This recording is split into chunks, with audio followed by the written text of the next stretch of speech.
Hi, this is the third video in a series of videos detailing the story of my expulsion from Columbia University for false accusations of the repeated rapes of my best friend and first love. The explanation is being done in sequence, so if you haven't watched the previous videos, you may be a bit lost. To those of you who actually took the time to hear this lengthy anecdote in all of its breadth, I cannot thank you enough. This video details my senior year, the first semester of which was the happiest I've had at Columbia. As you may remember from the previous video, my junior year ended on a very sour note. There was a lot of heartbreak, a lot of confusion, and a lot of misplaced guilt. I had to give up housing with my friend group because I was convinced that I molested my friend, and so I should be the one to pay the consequences. If I'm going to be true to these new rules of affirmative consent like I promised myself I would, I had to own that. But after the complainant and I both arrived back on the campus for fall of 2014 and we reunited, in that moment, it was like all of our previous problems had faded away.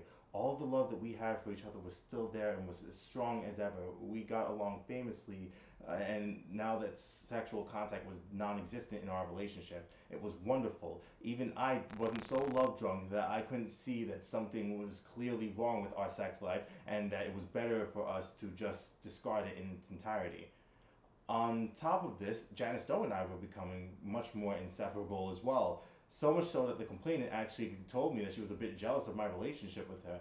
Not because Janice Doe and I were romantic in the slightest, the complainant knew better than that. Just that me and Janice Doe had gotten so indescribably close, and our friendship was bereft of any of the issues that, that plagued my relationship with the complainant. And despite all this time and love that I was pouring out into the women in my life, my grades were still improving. It was a good semester overall, but it wasn't without some really unnerving aspects. The complainant was such a genius, but she did struggle with one major issue in the form of her attention deficit disorder. She was still able to perform at well above average even among Columbia students, purely on her raw intelligence and test taking skills, but she knew that that wouldn't suffice for, say, the MCAT or medical school, both of which demanded mastery of tremendous volumes of knowledge. She couldn't sit for 5 minutes straight and focus on her homework or on lectures, and she had been like this since she was a little kid. Her teachers and her friends and her research mentors used to call her lazy and unmotivated even when she was trying so hard every single day to focus, or at least that's what she told me. It was actually one of the reasons that she and I could never study together because we just talked the entire night away, even on nights before a test. The difference between her and me was that she could score a standard deviation above average on science tests without taking a single note or cracking a single book. It took me dozens of hours of intense studying just for me to score above average on one test. Anyway, because of this, she sought help in the form of counseling. According to what she told me, she wasn't really interested in the therapy at all. She just wanted to go to counseling and psychological services, CPS for short, so they prescribed her Adderall and Ritalin so that she could focus better. But not only did she find it difficult to win the understanding of her counselor, who was supposedly dismissive of her condition in light of her very high grades, apparently her therapist was probing for what could have been the source of her issues with her sexuality. I remember in October of 2014, my statistics test was canceled, so I rushed right over to come and see the complainant, and the complainant was telling me about some survey that she was taking in order to give the therapist a better idea of her background. The complainant told me that she was asked if she's ever been sexually assaulted. And what she told me is that she responded by saying, I had a few issues with my best friend, but I know that he'd never do anything to hurt me. And you have no idea how reassuring this was to hear, especially considering all the problems that was going on in our previous year. I thought nothing of it, but I should have, because afterwards, any mention of us doing anything sexual, however consensual it was, she would have such adverse reactions to. She'd ask me never to speak of them again because it brought back bad memories. Yeah, even the memories, even the sexual interactions that she had enthusiastically initiated, she didn't want me to talk about them at all. And of course, I complied, but there was this one time in particular where she was giving an explanation, and I should have paid more attention here. She said, I fought back so much. That was what she said. If you've been listening to me at this point, and I guess believing me, you know that I've been loving and coddling this woman to no end, so much so that I could not see fault in her. But I'll admit, this gave me pause. I fought back so much. I remember thinking, what on earth is wrong with her that she'd say such a thing? But I ultimately chose to protect my perfect image of her. So I figured that maybe she's talking about the fact that we verbally fought. We argued all the time back in spring 2014. Perhaps that was what she was referring to. It must have been. I had apologized to her a million times about that, though, and I was really surprised that this was still having an iota of an impact on her because I hadn't made any attempts to touch her or talk to her about being more intimate or have sex with her at all since our junior year, since all of those issues. I gave her complete power in our relationship. But even thankfully, even she started to acknowledge that her behavior could start to be attributed to more internal factors. She was even starting to mention that something might be wrong with her, and that's good for me, I guess. But and she also mentioned that her therapist had been repeatedly badgering her with questions about me and suggesting that her problems with me in the last semester and her mental issues were connected. The complainant was apologizing to me, telling me that she knows that she's acting so erratically and that she knows that I am doing everything in my power to make her happy. It made me so happy to hear her say that. She then started asking me to attend those CPS sessions, the counseling and psychological sessions, with her so that I could help be her advocate and help the therapist to understand her. She asked me 3 times, but 3 times I did not attend, and I don't even really remember why. I wish I could tell you guys. I know that one time I had to go to like a shadowing commitment that I had at St. Roosevelt's Hospital, and the other I promised my girlfriend, my then girlfriend, that I would do something with her that day. I'm not sure what on earth could have been more important than helping my best friend, but while I was being a bad friend and neglecting her, seeds were being planted in her mind by her therapist, and I was none the wiser because the complainant's attitude towards me remained so overwhelmingly positive after all, overall. On top of that, the complaints about the therapist and the CPS, like, it stopped after a while. Soon she started heading there more regularly, especially after she finally got prescribed the Adderall and Ritalin. I don't remember if it was either CPS or her general practitioner who prescribed it. All I do remember is that the complainant was taking 3 pills a day now after she saw like how much it was helping her focus, and all of a sudden she was able to read chapter after chapter for hours. The thing is, this spiraled into a desire to experiment with other drugs for her insomnia and her anxiety. At first, I thought it was harmless. She would explain to me that she studied the effects of all of these opioids and all of these stimulants, etc., etc. So she knew that she had to be careful. She'd tell me that if she felt herself getting even a little addicted, that she'd stop. So I believed her. But then the list started expanding to Molly and LSD and oxycodone and opium and benzodiazepines. The latter of which was the real problem, I think, because the benzodiazepines started to have an effect on her memory that even she could not ignore.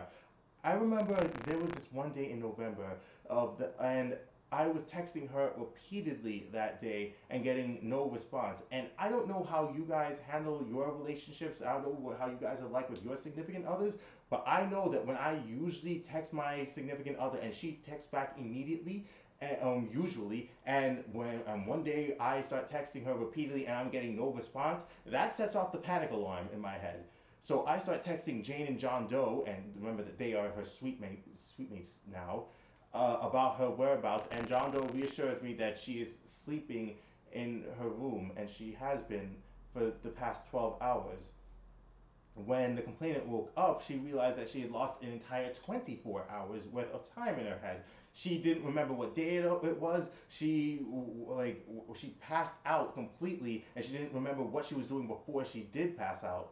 Of course, I rushed over from my dorm across the campus, and it turns out that it was the benzos that she was taking to help her sleep that caused such an alteration to her memory. but someone hit her up to ask her if she was okay because apparently she didn't remember that she went out to that friend's place last night. It's not like we didn't trust this friend, so I brought her back to his dorm to help her to fill in the blanks. But at this point, I could no longer stay silent about her drugs usage. I was definitely insisting that she just slow down. But she kept assuring me that she knew that she was doing and that she was so much happier now and that her grades had shot up even higher than they were before.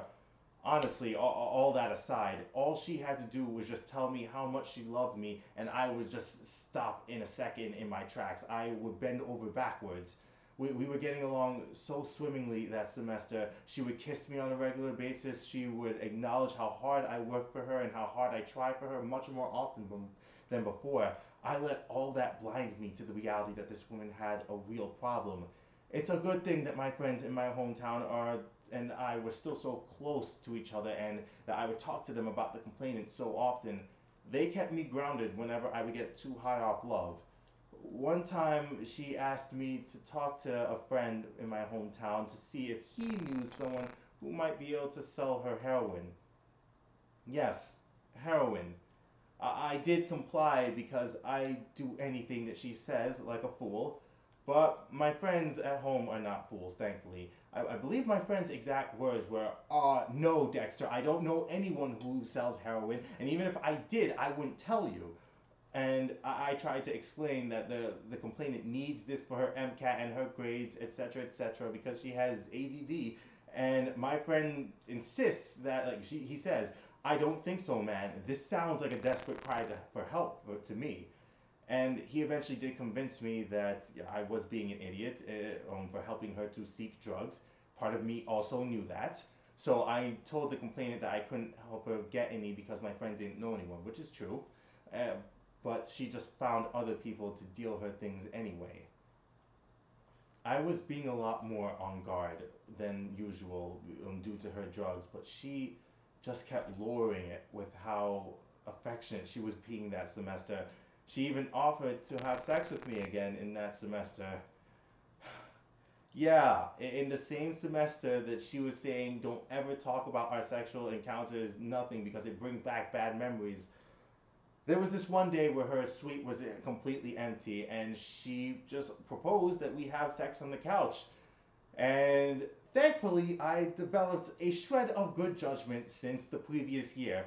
Initially, in my head, the first thing was like, oh my gosh, she actually does want to have sex with me. That's a great thing. But thankfully, my rationale kicked in, and I was like, no, no, no, no, no, no, no, no, no, no, no, no, no, no, no, no, no, no. Because in the previous year, I remembered what happened when she just suddenly, out of the blue, decided to have sex with me. And well, I already told you about all of this in the previous video. The rest is history. You guys remember how bad that turned out. So I just kind of avoided the topic and we just decided to watch movies instead. Anyway, I kept ignoring all of these really troubling signs because our relationship was just doing so well from my point of view. Throughout that whole semester, she was telling me how much she appreciated me and how much she appreciated all that I was doing for her and that I was the only person who understood her. I have all the texts to prove this. She'd say that I know that you love me, Dexter, because you always respect my wishes. And that it was that line. She's used that so many times. She said that so many times to me. It just reinforced my desire to do whatever she asked of me, like her puppy dog, however irrational it was. Whenever I saw how happy she was, I just got so weak. But all of a sudden, in our second semester, the final semester at Columbia, she just stopped being happy all of a sudden. All of a sudden, she just started complaining about how depressed she was. She was having trouble sleeping and eating, and she was expressing suicidal ideation. She even started having panic attacks and started abusing her drugs more. Of course, I was there for her whenever she needed me because I could see that her mental health was falling apart.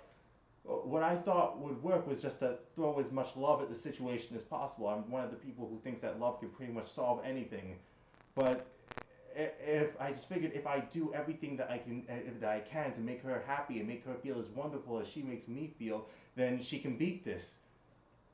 At first, it seemed to work, but we became a lot more dependent on each other, and she was asking me to come over a lot more often and stay with her repeatedly throughout those first few weeks of the semester.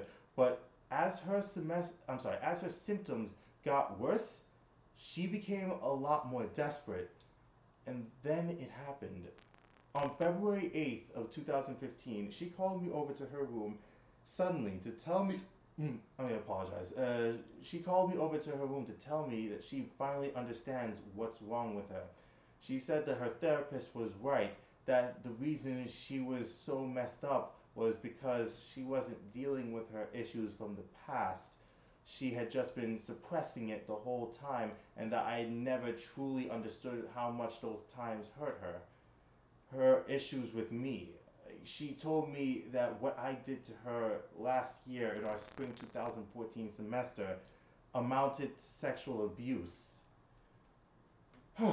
Okay, this was the first time in ages that I had opposed her indictments of me. I told her that this just does not make sense, that I admitted that I molested her by touching her without asking for consent prior to touching her.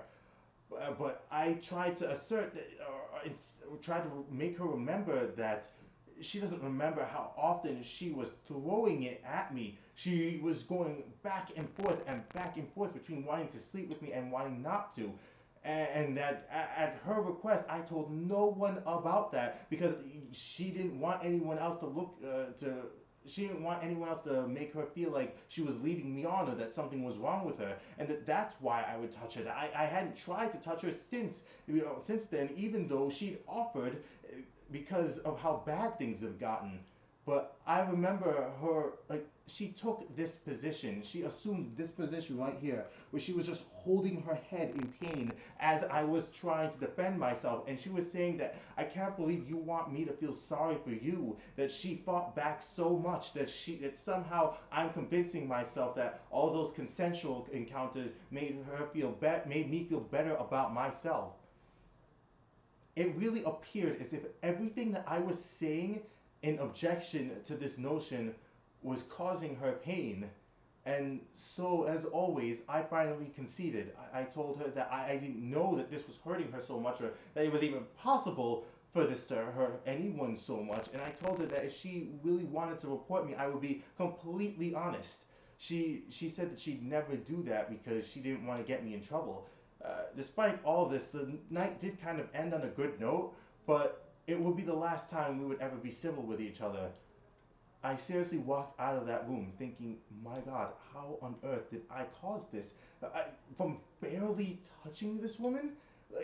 Because that's not possible. She's welcomed those same touches so many times. They were so slight. I stopped whenever she would tell me to stop. She would go back and forth and back and forth. It just couldn't be that. Would it be the fact that I argued with her? Maybe that was it. Honestly, that was what I thought that was what I thought was the cause of all of this. I thought that the fact that I would get so emotional about why she was being so wishy-washy with me was, I don't know, causing some sort of delayed emotional trauma somehow. I left that room thinking that I was the monster here, and because I left that room not knowing that me and my friend were talking about completely different events. She was talking about events that didn't even take place. I actually started to believe I caused all of this because I didn't know that. I didn't know that she had false memory syndrome or anything like that. By this time on campus, there was so much talk about sexual assault everywhere I looked. I knew I didn't follow the rules. I knew I didn't ask this woman's permission before I started to touch her. I chose not to deliberately. I I just had to keep reminding myself that it doesn't matter how much she offered it and how back and forth she was. The rules say that it's the initiator's duty to always ask permission beforehand. Now she's hurting, and if I tell her that something's wrong with her, I have to understand that that's gaslighting. And for those of you who don't know what gaslighting is, it's a form of abuse in which you make your victim feel like he or she is the one who is mentally ill in order to divert attention away from your abusive behaviors. And it's a really terrible form of abuse. But I read it a lot about it in like the Everyday Feminism's articles. Uh, anyway, I knew that Janice Doe had experience dealing with women who were sexually assaulted. According to her, one of her friends were or was. I asked her to look in on the complainant, and she knew that I had molested her in the previous year, and apparently it's causing her some sort of emotional distress right now. She agreed to check in on her periodically, and when she did this for the first time, she just said that the complainant needed space from me because she was scared of me. Scared of me. Less than a week ago, this woman and I were cuddling in bed, telling each other about how much we loved each other and how grateful she was to have me in her life. And now she was demanding that I stay away from her because she was scared of me. It only got worse once Janice Doe and her were seeing each other more regularly. When after 2 weeks I would text her begging her to tell me what I did wrong, she just dodged the question and she'd just tell me that I wouldn't understand, that I was selfish for not leaving her alone. I just did whatever she asked. I deleted her number. I deleted any means of contacting her so I wouldn't do so. I'll show you all the text to all of this later. But things kept worsening. She texted me on February 25th telling me that she's failing all of her classes, that she has been spiraling downwards ever since she stopped suppressing her memories, and that she needs help desperately, that she keeps asking herself if any of it is real because she knows that I love her so much, so how could any of this have ever happened? Again, I didn't know anything about false memory syndrome at the time at all. So I did what I always do to assuage her pain. I convinced her that there was nothing wrong with her and that everything was entirely my fault. That just like any of those feminist articles would say, I was the abusive one for trying to make her feel like something was wrong with her for not wanting to have sex with me. I told her to never ever worry about me and to do whatever it takes to make herself feel better and to just use me for whatever she needed. But no matter what I or Janice Doe did, actually more because of what Janice Doe was doing, her condition just kept worsening and worsening. She was even hospitalized in the spring break of that semester with septic shock. Nobody told me, not Janice Doe, not Jane Doe, not John Doe.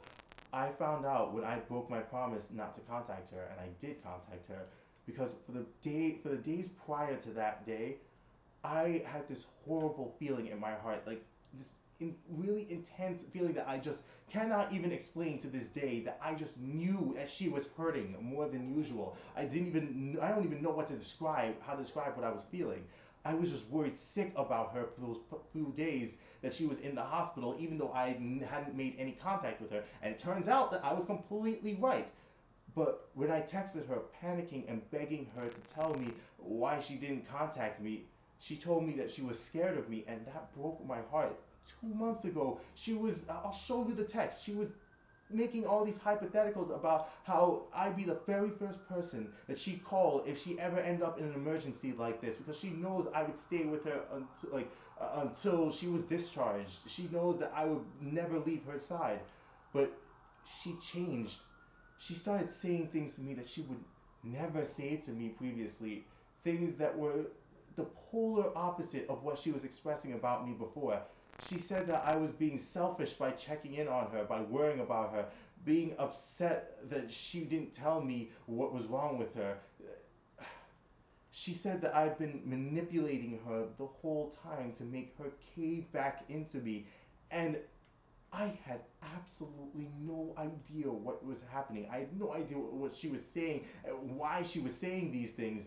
But I finally told her that what she was saying was ridiculous and that was really hurtful and untrue. I promised her that I'd stop contacting her, and I blocked her on all means of social media, on my phone, whatever. I read through all of my iMessages and my Facebook messages with her over and over and over again, trying to understand where I went wrong. Did I say something terrible to her? Did I yell at her at some point? I don't know. But I deleted all of these messages after a while because reading them over and over again was just worsening my mental health every day. Meanwhile, I was urging Janice Doe, who is now my only connection to the complainant, that something had to be wrong with her, that she never talked to me that way, she never treat me that way. And over again, I told Janice Doe that something was happening to the complainant, and that Janice Doe and Jane Doe are somehow influencing her the way that she thinks. I know it because there's no other way that she would talk to me like I was some sort of monster. But Janice Doe would just rebut by saying that all that was happening to the complainant was my fault from what I did to her last year, and I just had to respect her wishes and stay away. Soon I realized that all of my friends, Jane Doe and John Doe included, were avoiding me. They weren't talking to me. When I saw Jane Doe in passing, she just ignored me and she just gave me these terrible eyes, this look that like I was a monster. Meanwhile, Emma Selkowitz was carrying her mattress everywhere on campus, literally in every hallway, in every residence, in every major building in the campus. Hell, even in the bathroom stalls, there were these signs about sexual respect and sexual violence prevention. Whatever doubts that I had about the complainant's mental state, like, started to be completely overwritten with self-blame. Even Janice Doe just kept repeatedly telling me that it was my fault, that she'd hate me enough to kill me if I had done to her what I had done to the complainant. She kept asserting that I was the cause of all of the complainant's mental problems, that I was the cause of her substance abuse issues, and yet nobody would tell me what I did. Every time I asked, they just left. Nobody mentioned anything to me.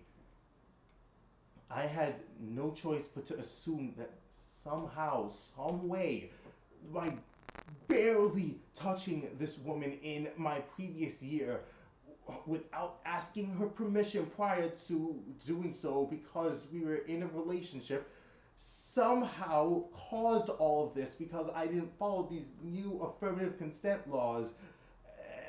Because the complainant was always right. Because when the woman complains, you always have to believe her. That's what I've been conditioned to believe the whole time.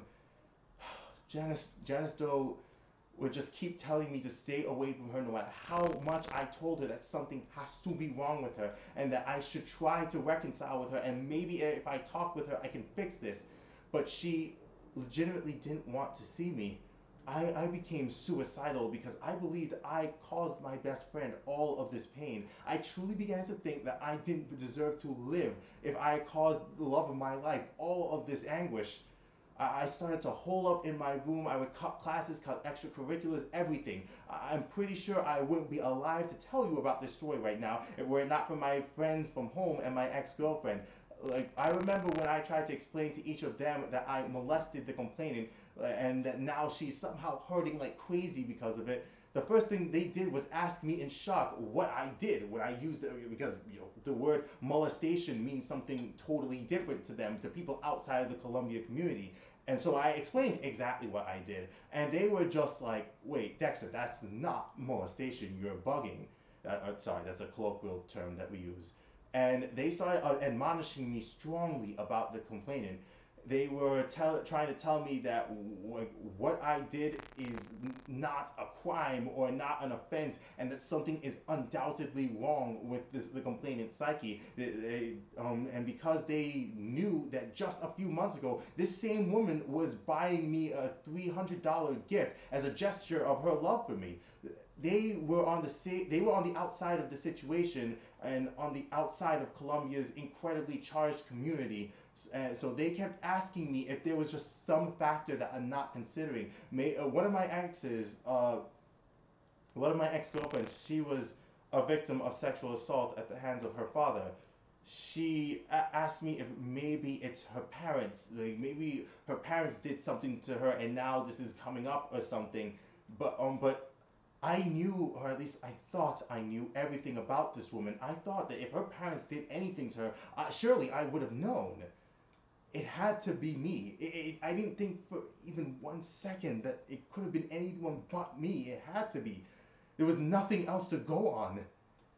Anyway, as the school year was coming to a close, as my entire college career was coming to a close, All I was hearing from Janice Doe was that the complainant's condition was worsening all the time, that she even needed rehab, and that all of my friends, her family, and her therapist were urging her to report me.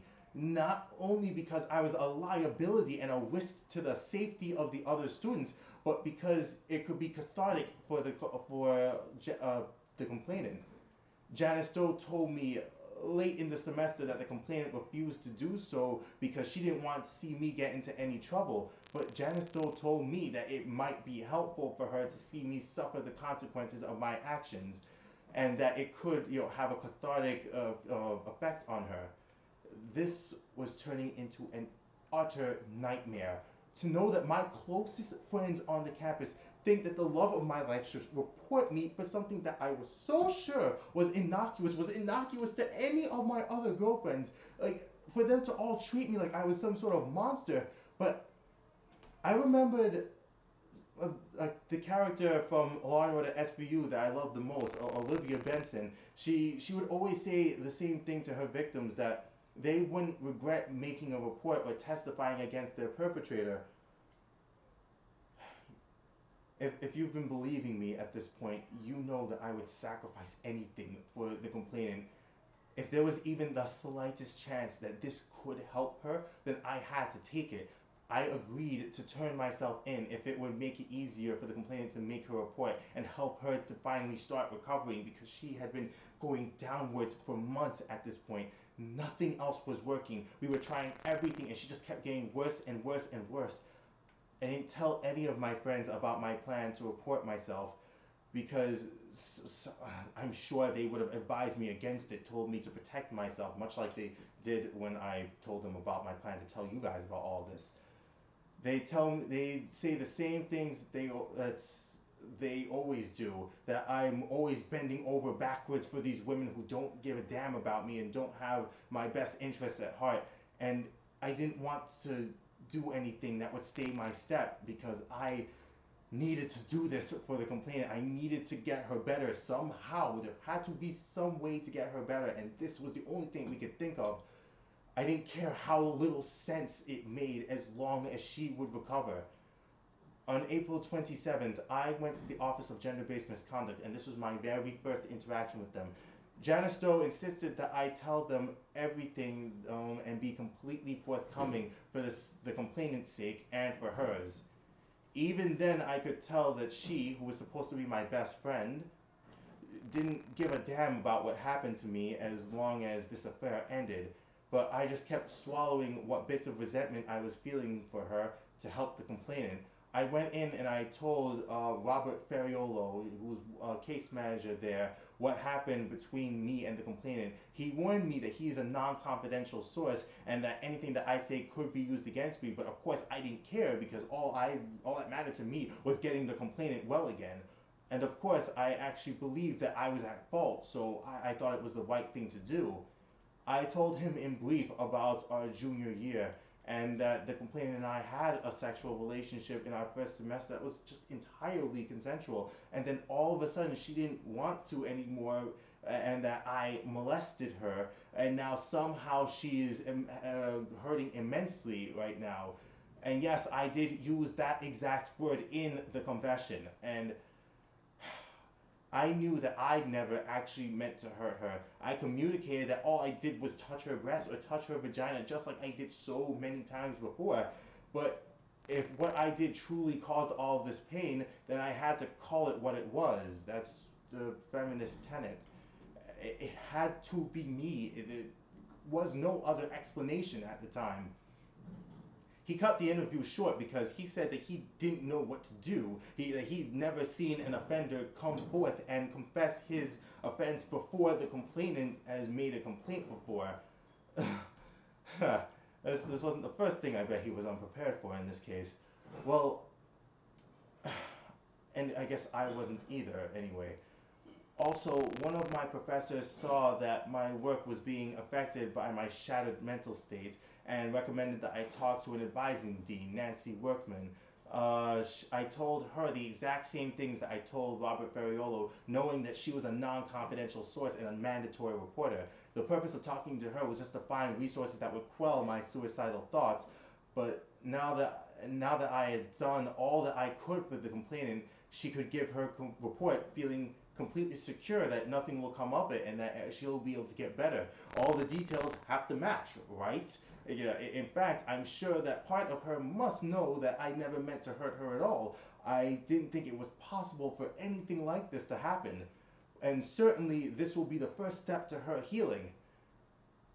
I obviously had another thing coming because she submitted her report on May 4th and I was called back in on May 6th.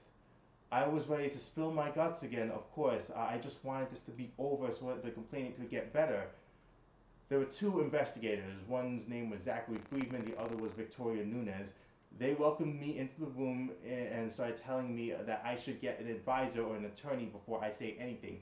I declined, of course, because I knew that doing so would just make things slower for the complainant, and I just wanted this all to end for her. An advisor or an attorney would just tell me to do things that would protect myself, and I didn't care at all about protecting myself. I cared about getting the complainant well again. I began to tell them that I just wanted to tell them everything that had happened, and they started insisting strongly this time that I be silent because I didn't seem to understand the severity of the accusations against me. And it was that moment that my life was irrevocably changed. It was the moment that I realized that all of my love, all of my feminism, all of my self-sacrificing nature had been turned on me.